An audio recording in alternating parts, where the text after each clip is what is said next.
Good day, everyone, and welcome to today's webinar, Blended High Tech and Low Tech, Transforming Experiential Learning. We are here to explore how creative teaching methods, innovative tools, and a mix of high and low tech approaches can transform the learning journey. It's a topic close to many of our hearts, especially for those who are passionate about education that adapts to diverse challenges and contexts. My name is Nivashini Adekalam, and I'll be your moderator for today. Let's dive right in because we have a lineup of speakers who we are sure to inspire us with their stories and experiences. Our first speaker is someone who embodies innovation in education. Mr. Muhammad Nazmi bin Rosli is an English teacher and the Senior Assistant of Student Affairs at SK Long Sebangang in Sarawak. He is the winner of the Malaysia Teacher Prize 2023 and an edufluencer known for his groundbreaking work in experiential learning. From creating real-world simulations for his students to leading filmmaking projects that have gained international recognition. Joining us next are two remarkable young voices who bring the students' perspective to this conversation. Daniel Christian Rowland and Flinsherra Cherrell Feluk are both Year 3 students from SK Long Sebangang. These two bright learners have first-hand experience with the innovative teaching methods and community-focused initiatives led by Mr. Nazmi. We'll begin with Mr. Nazmi, who will provide an overview of his experiential learning approach by blending high-tech and low-tech approach in teaching. Then, we'll hear from Daniel and Flinsherra, who will share their own experiences and reflections. Mr. Nazmi, how do you define experiential learning, and what are the things you consider as high-tech and low-tech approach in teaching? First of all, I would like to say thank you everyone at ELTC for inviting me and my student Daniel and Flinsherra here, because me myself I've been waiting for the opportunity to work with ELTC, and I believe my student Daniel and Flinsherra right now they're both nervous and excited at the same times, but they're both, I mean, we are all ready for this webinar. So experiential learning. So for me, experiential learning is where you learn things contextually by not neglecting what required in the syllabus. We learn ABC not just to know what is A, B, and C, but how we use A, B, and C in real life situation. We learn has got and haven't got, not just because we need to know how to use it, how to put it in a sentence, and how to answer it properly in exam. No, but how we can use has got and haven't got in real life situation. So one of the example that I can share is I remember this one times required in the syllabus to teach rules in the swimming pool, but my kids never experienced swimming pool. They never seen one. So through experiential learning, I built swimming pool using 200 blue plastic bags on the floor, and I put like a few benches all around it, and it looked like a real swimming pool. That's where I can teach the kids rules at swimming pool. So my kids came up with this poster: do not throw banana peels here and there because kids might slip and fall into and drown and things like that. So teaching rules like this, where it can be contextualized in a real world situation, can give learning meanings. So the kids know how to use it, how important it is to learn about rules in real life. Another situation I can give is that one time we learn we learn has got, for example. So we crack open dinosaur's egg, and then they see there's a triceratops babies, there's a spinosaurus babies, and kids try to describe it using has got and hasn't got, or the dinosaur has got three horns and stuff. They learn adjective in a contextual way where they can apply it in real life world. They can, now they can use it in real life. One day the mother come and bring cakes and all, they can describe it using English well, because they know how to use it and they know how important it is to be used in a real life situations. So that is experiential learnings. So for me, it is very, very important and it is very, very impactful. We use it to help the kids to connect with the world. We don't want our kids to stuck within the four wall of the classroom. Once they get out of the class, they are disconnected with what they just learned in the classroom. We don't want that. So we want them to know, at least they're able to get values of the lessons. They're able to go back home and tell their mom that, for example, in the class where they crack open the eggs, they know that they learn that they cannot simply crack open any eggs they found. It is wrong. No, and then when they learn about there's one time we build this hospital, baby ward in the classroom. They learn adjective, so they not only learn what is required in the syllabus, they also learn how to use it in the real world. Once they're home, they learn not to touch baby, newborn baby, because baby must be kept well from the mothers and all. They cannot simply touch any babies. They see, because it's dangerous for them. So through experiential learning, we can implement a lot of values. We can also, by not neglecting the what required in the syllabus, and at the same times, the kids learn the kids learn why they learn things. The kids learn why they must learn how to use has got and have got. They learn why they need to use subject verb agreement. They understand now what to use all this grammatical structure in English while they're interacting in a real life situations. So for me, um, experiential learning is very important. Plus, once they are blended with high tech and low tech approach. So for me, I teach in a rural school. Back then, our electricity only like from 6:30 p.m. to 10:30 p.m. That's it. No internet connection, no everything else. But still, still we found ways to help the kids use technology in our classrooms. So by blending what I use a low tech approach in the classroom with things that we can use, we use Canva, we use QR scanner in our classroom. Um, we make the world simulation become real and real. The kids never seen sea before and beach. We put whole sea world simulation in the classroom. They never been into the plane before. Using this blended technique, we able to create this inside plane simulation. They never been to the fun fair before. We bring the fun fair into the classroom. They never been to the bookstore before. Bring the bookstore in the classroom. They never been to a bakery shop before. We managed to create one inside the classroom using low tech and using a bit of high tech uh, approach in the lessons. So for me, um, all this we use to help the kids. That's for me. Thank you. It is very interesting, when you said you transform the classroom into different settings, such as hospitals and swimming pools, bookstore, bakery, and as well as you brought dinosaurs into the classroom to teach English.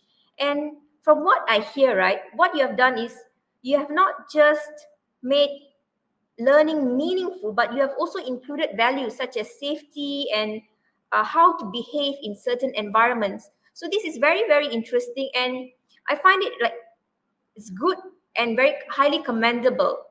for what you have done, sir. Now, the next question is, what has motivated you to integrate experiential learning into your teaching? Let me share you this one story. So, in this one topic, I was required to teach adjective for my year two kids. All right. So what I did, I changed the whole classroom into baby ward. I put this green plastic, look like green blinds from the hospitals. I create babies using dolls and boxes and all. I arrange them neatly and all. I dress myself like a doctor with lab coat and all, with hair cover, like I'm about to go undergo perform a surgery. It's a night class. Then what happened is when my kids came to me and I said transform the class, they said, teacher, what we're going to do tonight? I said, we are going to check the babies. You're going to be a junior doctor, like a practical doctors. Then everyone go back to the hostel. I was like, why? What happened? I thought one of the warden like called them or something like that. Turns out they borrow school uniform from their brothers and sisters. So when they put it on, it's like big on them, so it looked like they're wearing lab coats. So they came to me with notes and everything, with pencil, and they even cut stethoscope here hanging around their neck, and then a stethoscope, and then and walk on like, okay, doctor, what are we going to do today? What are you going to check today? I was like, man, it's like, so for me, um, the class school is like a film making factories. You create young filmmakers, you create young actor and actors, come to the class. um there's 2 points from this story. Number one, um your kids can tell you whether you are ready or not to teach. That's number one. Number two, this is experiential learning, which I call contextual learning. So the kids learn adjective. A young doctor who going to check all the babies in the ward. Actually, one of the mother is about to deliver a baby, but she refused to deliver it at the town hospital besar lawas. She want to deliver the baby at the kampung. They have this small clinics, but it's lack of facility and all. So the biggest issue in the rural area is not about all this like facilities and all, but it's the mindset. Because of this too many discrimination, they create this mindset, and it haunted these people there, this community. It make them think that I'm not belong outside. I will live my life here forever. So this disconnect them from the outside world. They think they're not allowed to get all this help from outside at all. Throughout the class, throughout the lesson, from the lesson, one of the kid able to convince their mother to deliver the baby at town, at the town. Yes. So so for me as a teacher, your job is not only to deliver a good lesson based on the curriculum, but you are the connector from the real world to your community. That's your job.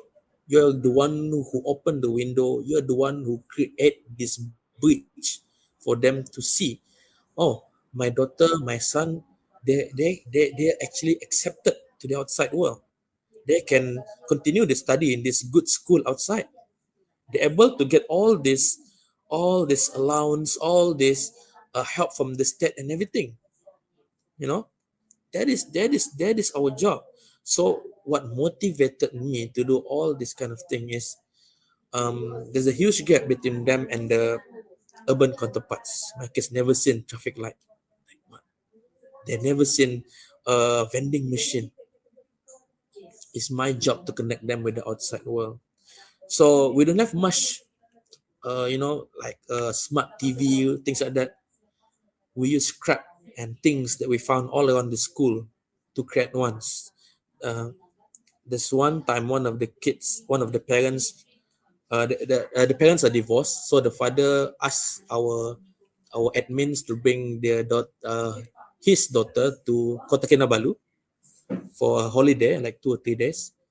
So during the trips, the daughter saw this one machine. Then, if we put money, can drink coming out from it. Can drink coming out from it. And she tried to tell this to her friends. There's a machine. We put money, drinks coming out from it. Unfortunately, this thing that doesn't even have it in our town, and I don't have any video and internet connection to show it to the kids. So I found this one washing machine box. I i stay all night, make vending machine that can be that we can insert fake money and drinks coming out from this one space under from and on all the canned drinks I made from pepper. Then the kids know this is vending machine. This is vending machine now. Oh, yeah, because if not us, who else going to show all this to the kids? Yeah. So if you ask me what motivated me to integrate all this in my teaching lesson is the kids. That's from me. Thank you. Wow, Mr. Nazmi, I'm really, really touched at, especially when you shared about how your lesson had actually influenced or encouraged your students to convince her mother or his or her mother to deliver the baby at the hospital in the town. It's like I this is the proof of how teaching can actually influence not just the students but also their family. So what you have also proved is teachers are not just disseminator of knowledge but also can be the agent of change. It's through our activities and how you have done it through the use of experiential learning in teaching. Now, sir, could you tell us further how you blend high tech and low tech to carry out experiential learning in your classroom?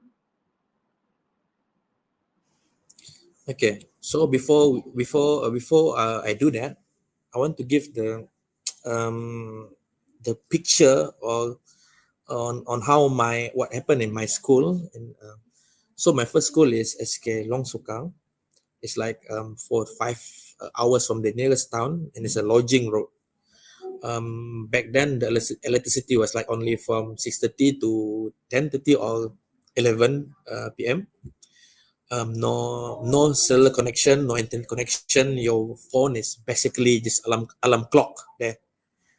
Yeah, so that's basically it. And the teachers was like only 10, 11, 12 of us there. Yeah, and we have to teach a lot of classes because we're severely understaffed back then. I remember. We didn't get to do much of using AI in our lesson, using this smart board, using stuff.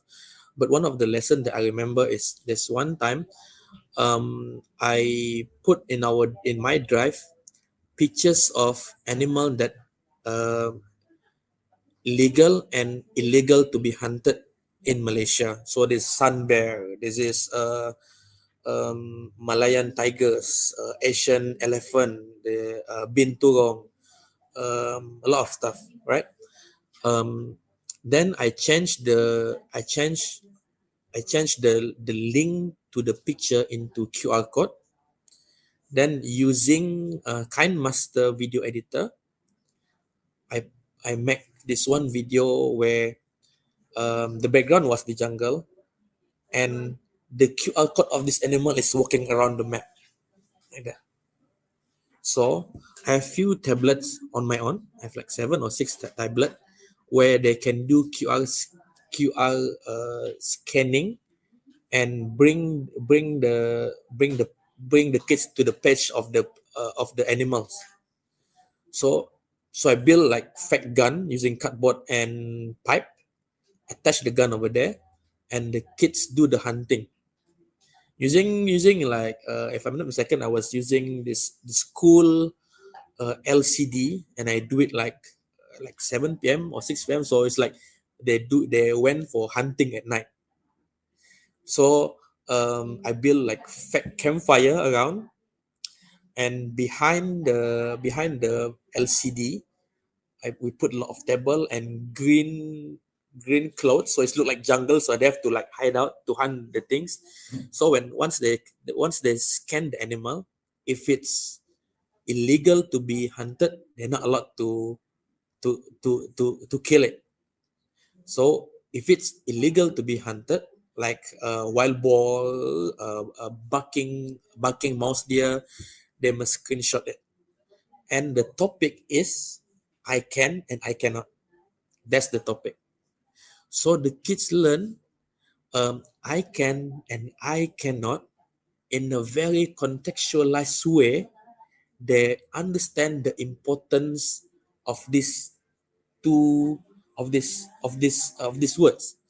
Um, Most of my kids, their fathers, their parents are hunters or pickers, collectors. They collect uh, plants from the jungle and all. So they basically know way more from me than me. And no way, Asian elephant and sun bear going to be hanging around the same spot, teacher. Things like that. And then it's like, and then all the gun that I met, the fake gun is one barrel gun. And my kid said, you why using one barrel gun to hunt in a place where there's a Malayan tigers? you know yeah, you you'll not survive long here, teacher. I said, things like that. So in that kind of situation, I learn more, and the kids learn a lot, and they're happy with because usually at the age they're not allowed to go hunt with their family. Their brothers, their uncles might go, but as young as 7, 8 years old, some of them experience they were asked to go to the hills to carry on this chunk of meat from the deer, the father, the son, and things like that. So the kids know way more than me in this kind of things. But the simulation made the learning interesting. Even the class was at night. So um, so by blending these two method, the class is fun. No kids ever sleep in my class. They are so motivated. They didn't miss to hand in the homework and all, which is so great. And uh, and the most important thing for me is through this we able uh, to give out values. That's the most important thing. Why we cannot kill sun bear? There's a reason why. Why we cannot kill Asian elephant? There's a reason why. So the wild boar came out with little piglets. So if we kill the mother of the wild boar, what happened to little piglet? You know, this lesson plan was also checked by Sarawak Forestry Corporation. I sent my lesson plan to them and said, "Can you check this lesson plan? I want to do this in my class." I said, "Oh, this okay. This is the thing you cannot do. This thing you cannot do. This to obtain a gun, you must get this licensing and all. You can kill this animal, but you cannot sell it." When I said you cannot sell this thing, said the kids were like, "Where?" They look, they're like, "Yeah, we absolutely not selling this among the villages, but we know what happened actually." But it's good to get the chance to spread awareness about all this. Yeah. And where else I can find this chance, to tell the kids, your father must obtain license, good documentation and license to have this and this, and the safety, or if you go to jungle, what you must wear and all. All this not we cannot find all this in the syllabus or the curriculum. So by blending these two approach, you get this all new kind of unique opportunities. So that's from me. Thank you. Okay, thank you, sir. Even as I listen, I can hear how interesting your class would have been, especially for your students. When you combine high tech and low tech, it kind of brings them into a new world and also introduces them to different things, different contexts, and also different experiences. Could you share a memorable moment that made a significant impact on your students' learning experiences? I have a lot actually, but one is from the QR hunting lessons. I have this one kid, Aina, not her real name, Aina. She was very shy. She was hesitant and all, because I only have like 7 tablet to attach to the guns. So I need to make like 7 group, which consists of 3 students there. So they have to take turn using the gun. So my method is I like to have mixed abilities group. So in that group, they have strugglers, they have advanced kid, they have the kids that are able to do the intermediate kids lah. What we call it. Um, so Aina is one of the strugglers. In my class, we call it the Delta kid. They're strugglers. They struggle with everything and all. But the father have a lot of experience in all these jungle activities. Yeah. So so what by mixing them up with group of with mixed abilities, she tried to slowly come out, and come out and try. It's simple, like just try to shoot the animal, just try it, by the end of the class, they're able to explain why we cannot do this, why cannot do this. She said, my father, in 1 month, they go hunting like 8 times for 1 month. From all that 8 trips, they only found sun bear like once a while. So that's how very endangered that animal is. I don't know all this. My kids, oh wow, yeah, things like that. Huh? He also explained what must we do when we found leopard. Is it leopard? I think it's leopard, like Black Panther, but they live in Malayan rainforest. This is what happened. This is what happened. Earlier I shared a story about, that when we build this huge swimming pool. So what touched me in that class is one of the kid asked me. There's a year 2 kids, teacher. So I built a big swimming pool with 200 blue plastic bags. So I said, teacher, where can I build my sandcastle? It's like, you cannot build. There's no place to build sandcastle. It's swimming pool. Then I realized she didn't know the difference between swimming pool and the beach, because they never been to one. They never seen it. So this kind of blended simulation help them see the real world. Like I said earlier, it's our job to open the window for them to see at least. Um, there's one time, um, the syllabus required me to show this the all syllabus. English year 4, the topic was fascinating Sabah and Sarawak. I need to show them the largest flower in the world, which is Flinsherra.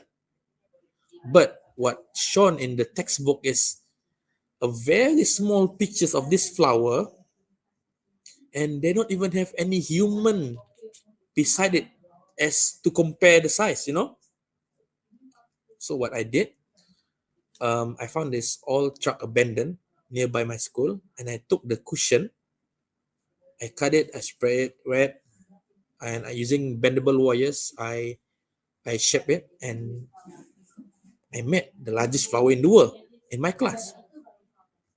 So after the class, I tried to check the picture of the class and everything. It was during the recess. I realized there's another boy that is not belong in that class. His name is Ivan, if I'm mistaken, Peter Ivan. I said, "Hey, what are you doing here?" Then I asked his friend. His friend is the other class, like the other student, like, "Teacher, Ivan has been in our class since the beginning." What? And he was like silently sitting behind the big flower, like, because he was like astonished, look at this large flower.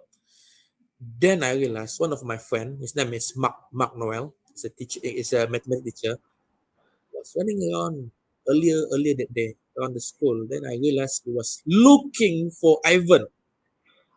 Okay. In the He got lost. Then I realized, your kids know if you prepare well in the class. They can, I know they can sense it. They know it. You know they know, because I know God is very fair. He, or you reap what you sow. What you prepare, how much effort you put in. That's how much the student gonna love it. That's how much they're gonna feel lively in the class. Yeah, So true. so for me, um, all this significant impact build me, you know, build me to a certain point that I realized that I found many doors that I can use to get out of the system. Stop being a teacher, quit and all. But I didn't, because my heart is not only with the kids. It's my heart stay in the bookshelf, or my kids' exercise book. My heart's in the exam papers. My kids in the kid at the kids table and all, because seeing they grow is that's the most satisfying feeling ever as a teacher. So that's from me. Thank you. Wow, Mr. Nazmi, your words show what a passionate teacher you are. You're very passionate about your students, about their education. As I was listening to your sharing, right, a thought came to my mind that sometimes, right, our students, they struggle to learn or understand English, and we think like, oh, my students are very weak, my students are very weak. But as an educator, right, sometimes we miss, they are not able to answer, not because they are weak, but it could be that they are not exposed to the particular situation or context. For example, right, to me, something like hospital or vending machine or a bookstore is common, but from based on what you say, right, you are very, very keen on understanding the students' need, meaning, okay, what do they need? Are they aware of this? You are aware of their background knowledge. So you use that background knowledge. You notice that, okay, they are not aware, they do not know, or they have never been to the swimming pool before. And then you prepare that, you bring that into the classroom. This not only makes your lesson more interesting and meaningful, but it also motivates the student, because to them, right, wow, going to Mr. Nazmi's class, very, very motivating and inspiring. Now, Mr. Nazmi, just by listening to you, I can also see that you must be very proud of your students. However, I'm sure that you might have faced some challenges before reaching the good outcomes. Could you share the challenges you faced in implementing experiential learning through the integration of high-tech and low-tech approach?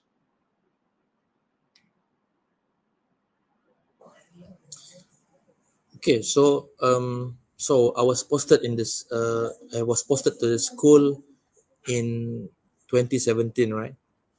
So like my first job was like to conduct this test with my kids. I was teaching year 4 back then. It's like only and it was only my second week in the service, and this was like 2017. Back then, um, in our district we call it the Gerak Gumpur. It's a standardized exam throughout the district, and it was centralized by MGB. We call it Majlis Guru Besar. So whatever the school uh, uh, used to test is the same with other school throughout the districts. And the question was very simple. Um, I think it's paper 2 English. Write a story. Write your story. Oh yeah. Um, Write your experience having a picnic at the beach with your family. 19 students. None of them able to answer it. It's like, this is so simple. You know, this is so simple. And it's only 60 words. Like, like where, what is wrong? What is happening? 19 of them. Then when I get posted in the rural school, 6 p.m., basically everything is dark. Everything is dark. The darkness, if you want to compare between living in the side of this town and living in the jungle, is like totally different. So staying teaching in the big school in the urban areas and suddenly get posted to a rural areas, then I realized the gap between what they should know and what they already know is so big. They didn't know what is traffic light. You know how like this is my first teaching aid is ATM machine. I built from boxes. That ATM machine is so well built. There's a port where you can insert card, take out the card, put in type to withdraw. To do withdraw, my kids didn't know what is bank. I felt so pointless, and I destroyed that ATM machine that I built so hard at the same day, at the night. I took few steps back and I realized, yeah, this community were very isolated. They didn't know what Didi and friends. They didn't know Pinipin, they didn't. Not many of them have television back then. You know, they use generator. They don't have internet and all. Lawas. So this kind of discrimination that we face, and that's the biggest issue. But it doesn't stop us from trying new things in our classroom. There's a lot of new apps, new application. CapCut is free for video editing these days. Filmora, Canva, and in Delima portal, they have so many great free stuff there. So I'm glad that my teachers these days brave enough to try all these kind of things. Chat GPT. Um, my first try with the Chat GPT. I try to came out. I tell my Chat GPT, have this and this and this what I'm going to teach. In my mind, I've already know what I want to use this thing and what I want to teach. Chat GPT generate things that exactly what's on my mind. That how good Chat GPT is right now, and lesson planning shouldn't be a problem this day. So that's it for me. Thank you. All right, thank you, sir. So basically, what you have said that the difference in terms of the urban and ability classroom for you to match the lesson to their level, to bring it down to the level. And last but not least, as I shared earlier, it's not just that it's not that the students are weak. Sometimes when they are not exposed to the environment, like when we ask them to write an essay about going for a picnic, like what you shared, if they've never been to a picnic, even if they know the words like ball, beach, or sentence, how to construct proper sentences, they would not be able to imagine or write that experience because they have never done it before. So thank you so much for sharing and bringing that perspective into our discussion today. And I also would like to thank you how you have included high tech and low tech to make this possible. And Ms. Nazmi, have you ever heard the saying, necessity is the mother of invention? I believe it is true in your situation, as the tech limitation has led to the application of creative teaching approaches. And also, like what you shared earlier, now we have AI to help us make teaching better or to help assist teachers to create better learning situation for our students. Nevertheless, it could not have been easy to prepare experiential learning for your class, for your students. How do you find time? Yeah, because you're also the senior assistant of students affair in your school, and I'm sure you might also have other responsibilities and tasks to do at school. So how do you find the time to prepare for experiential learning? For example, building a swimming pool or the vending machine, banks, bakery, and so on.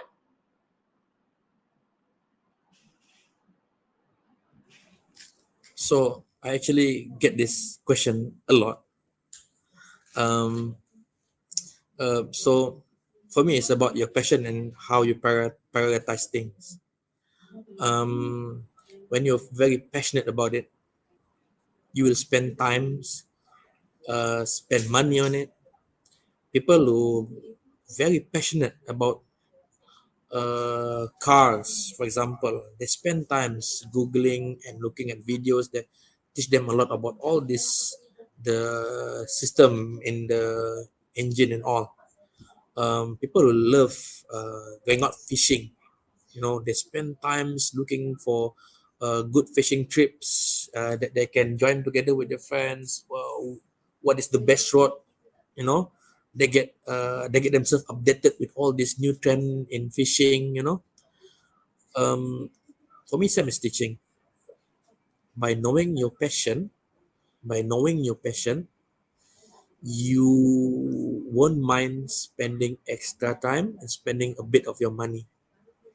To quote Neil deGrasse Tyson, Neil deGrasse Tyson is a famous astronomer. He said, go out there and look something that you like, you can do for free. Go out there, and look for something that you can do for free. Which, look for something that you want to do, that you like to do, and use it to earn for your living. Then you will be the happiest person in life. So, based on what Neil deGrasse Tyson saying, by doing things you like the most, you won't be having a stressful life. You don't mind staying up late doing things. You won't mind spending a lot of money, or when you just got your paycheck, you immediately try to budget and all, or I want to use a bit of this to buy this because I'm really passionate about it. You know. So for me, uh, don't chase the butterfly, but take care of your garden. Your butterfly will come. Don't try to be someone else. I don't want people to be like me. Oh, I want to spend all night creating teaching at 2. No, you should spend your all night doing things that you like, at the same time helping your students. There's a teacher in Sabah. His name is Jago Erat Martini. He's famous in filmmaking too. He doesn't mind spending all this money and everything, all this effort to help kids in filmmaking. Every year, every year, his one of his film will get nominated in international film festival. So you don't have to be anyone else. You just be yourself. So this one great man said that, um, once you be true to yourself, you will offer things that no one else can offer. Yeah. There's actually 50 Cent from a famous rap song. And then he was supported by another person. Once you be you, who could be you but you? Snoop Dogg in the same song. Uh, which tell us that you don't have to be someone else.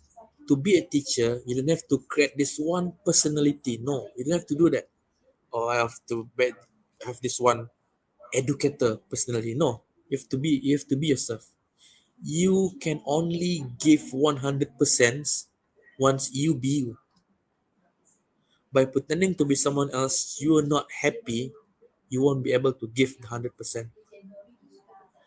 So this goes to anyone in every school. This is what I said to the teachers, to my admin, to all the GBs in my workshop and all. If you want your school to be success, accept whoever comes to your school. This teacher love to do fashion designing. Let's use it to help the student. This teacher love to do cooking and all. Use it to help student. I have this one teacher who only fall in love in this profession after 28 years in the service. Wow. Said, to be honest me, akak finally love teaching. Like, yeah, well done. So what I said to the teacher trainee in IPGs, I said, popcorn doesn't pop at the same time. They pop on their own time, but at the end you have full ball of popcorn. Yeah. So this one teacher who like 2 years into retirement, um, she was so demotivated, because all this advancement in technology in education, you need to send report via online, things like that. So she felt demotivated. So we asked her to lead this one project, tanaman herba. Said you're going to be in charge of it because she's really good in gardening. You know, I said yes, but I will choose my own kids. There's a few student that she prefer. I said, yeah, go ahead. The garden was destroyed 3 times by the flood.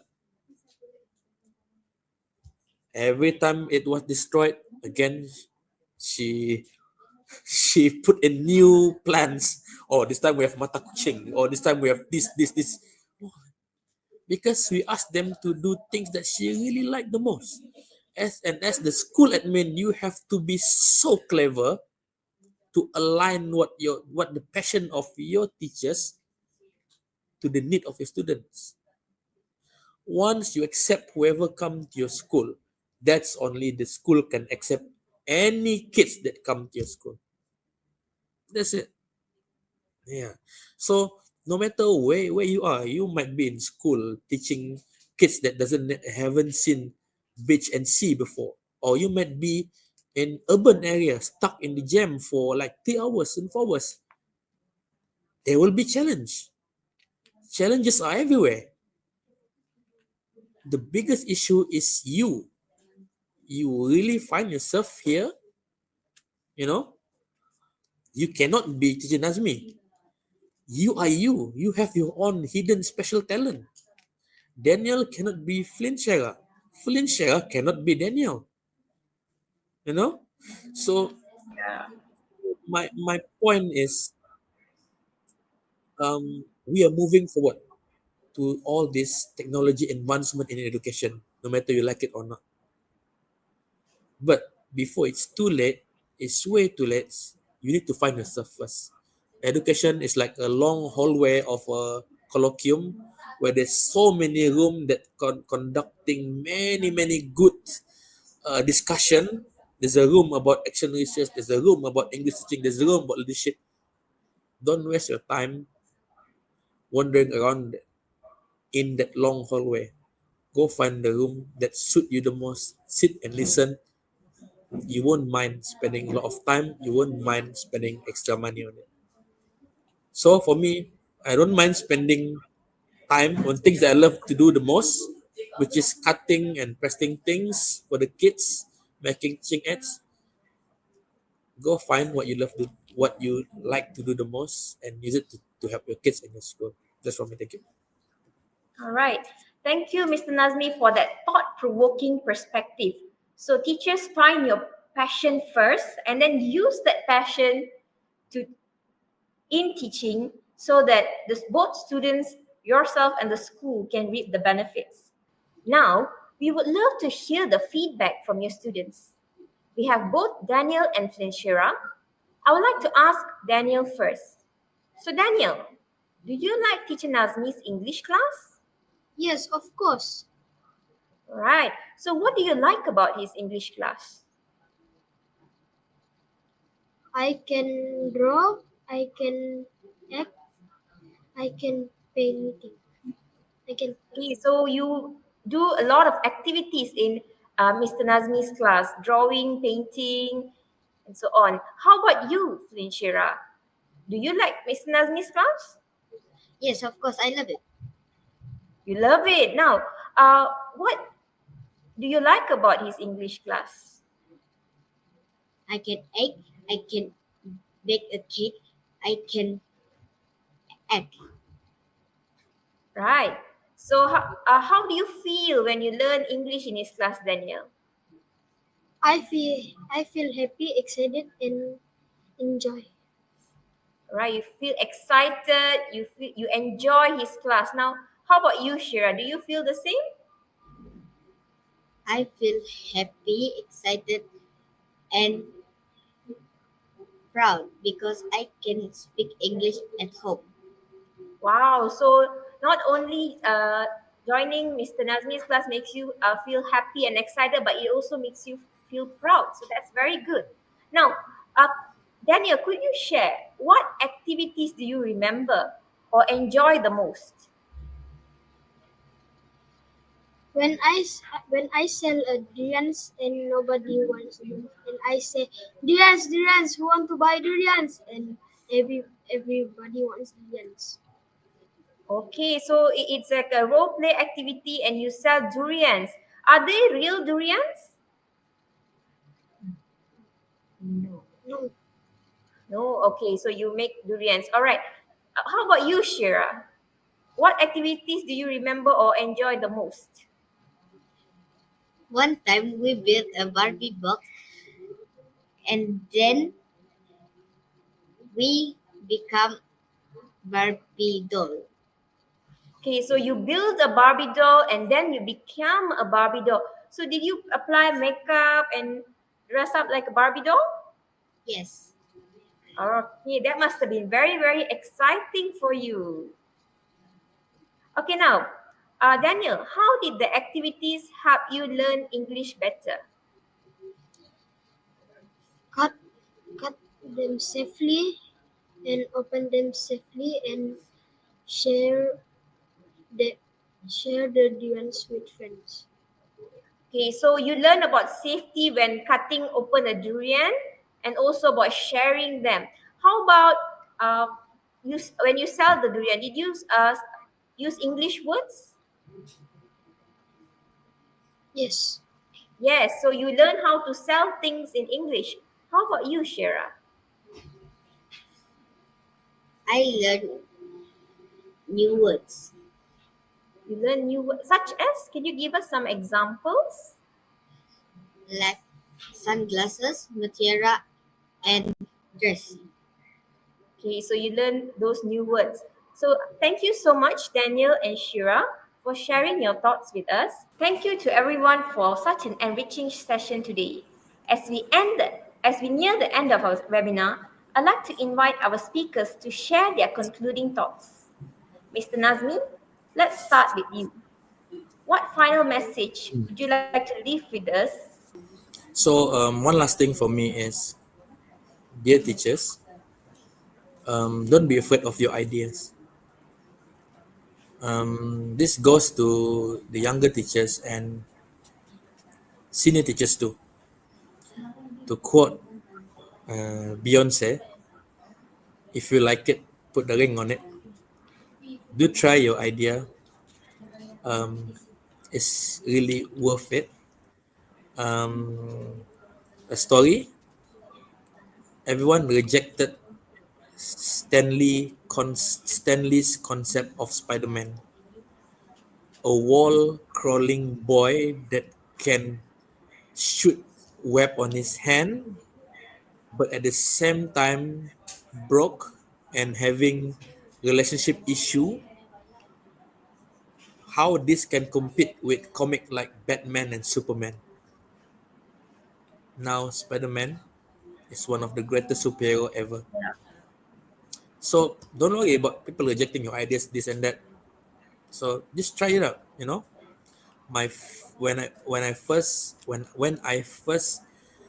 share about my contextual learning, only 2% came in the hall to the hall, and they actually dating. That's so they look for the most emptiest room. They sit in there. So I talk while they uh, sit together. 2019, I present my contextual learning in a room full of international conglomerates. So, you know, one small step at a time. So don't worry, believe in yourself as long as your intention are pure and just want to help someone else. That's it. Thank you. Thank you, Mr. Nazmi, for those insightful remarks. Now, I'd like to hear from our two inspiring student speakers. Daniel, would you like to share your final thoughts with us? Yes.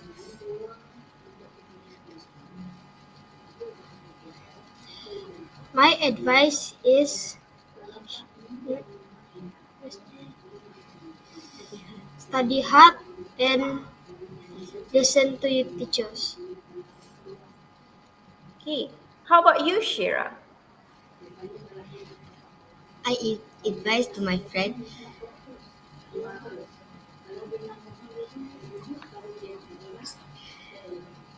it's okay if you don't understand at first. Just keep trying and ask question.